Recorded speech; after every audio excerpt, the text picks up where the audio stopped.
कौन है छठ मैया और क्यों करते हैं इनकी पूजा? पढ़े छठ व्रत कथा। छठ पर्व षष्ठी का अपभ्रंश है।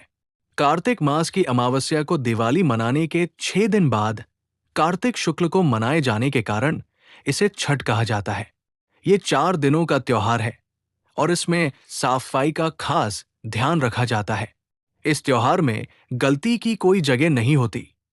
इस व्रत को करने के नियम इतने कठिन हैं। इस वजह से इसे महापर्व और महाव्रत के नाम से संबोधित किया जाता है। कौन है छठी मैया? मान्यता है कि छठ देवी सूर्य देव की बहन है और उन्हीं को प्रसन्न करने के लिए जीवन के महत्वपूर्ण अवयवों में सूर्य व जल की महत्ता को मानते हुए इन्हें साक्षी मानकर भगवान सूर्य की आराधना तथा उनका धन्यवाद करते हुए मां गंगा यमुना या किसी भी पवित्र नदी या पोखर तालाब के किनारे ये पूजा की जाती है। षष्ठी मां यानी छठ माता बच्चों की रक्षा करने वाली देवी है। इस व्रत को करने से संतान को लंबी आयु का वरदान मिलता है। मार्कंडेय पुराण में इस बात का उल्लेख मिलता है कि सृष्टि की अधिष्ठात्री प्रकृति देवी ने अपने आप को 6 भागों में विभाजित किया है। इनके छठे अंश को सर्वश्रेष्ठ मातृ देवी के रूप में जाना जाता है, जो ब्रह्मा की मानस पुत्री है। वो बच्चों की रक्षा करने वाली देवी है।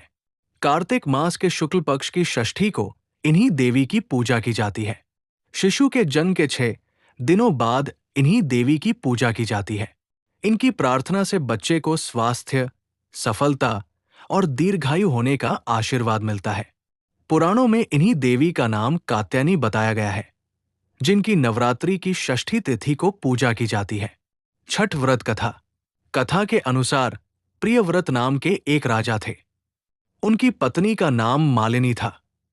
दोनों की कोई संतान नहीं थी। इस बात से राजा और उसकी पत्नी बहुत दुखी रहते थे। उन्होंने एक दिन संतान प्राप्ति की इच्छा से महर्षि कश्यप द्वारा पुत्रेष्टि यज्ञ करवाया। इस यज्ञ के फलस्वरूप रानी गर्भवती हो गई।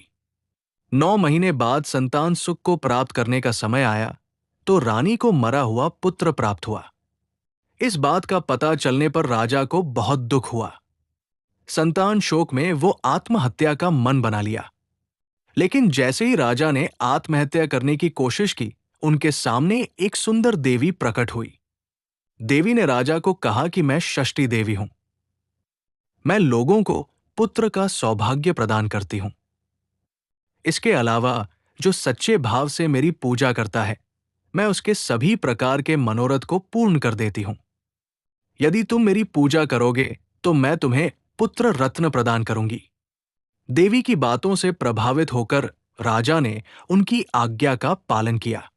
राजा और उनकी पत्नी ने कार्तिक शुक्ल की षष्ठी तिथि के दिन देवी षष्ठी की पूरे विधि विधान से पूजा की।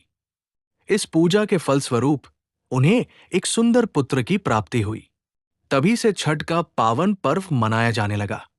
छठ व्रत के संदर्भ में एक अन्य कथा के अनुसार जब पांडव अपना सारा राजपाट जुए में हार गए, तब द्रौपदी ने छठ व्रत रखा। इस व्रत के प्रभाव से उसकी मनोकामनाएं पूरी हुई तथा पांडवों को राजपाट वापस मिल गया। जय छठी मैया।